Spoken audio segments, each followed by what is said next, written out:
Blackstone Publishing presents The Refugee's Billionaire by Rachelle J. Christensen.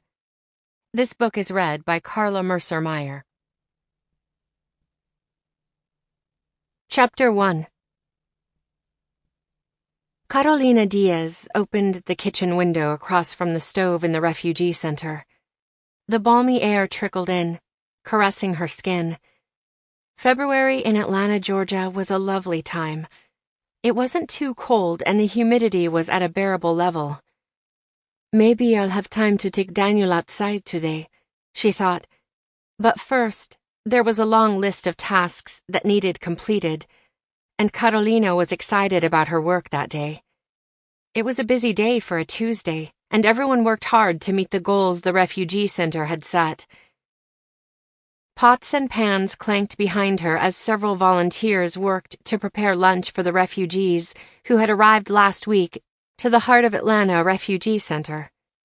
She straightened and looked around the room. The center was one place where Carolina always felt like she belonged. Carolina lifted her right hand, studying the gold band with bits of rubies embedded along one side. It had belonged to her grandmother, and Carolina still felt an ache in her chest when memories of simpler times surfaced. 5 years ago, Carolina and her grandmother had arrived in America. At the young age of 16, she had fled Cuba, seeking a new life with her grandmother. Through the kindness of volunteers in this very center, Carolina was living the life her grandmother had hoped for before she passed away.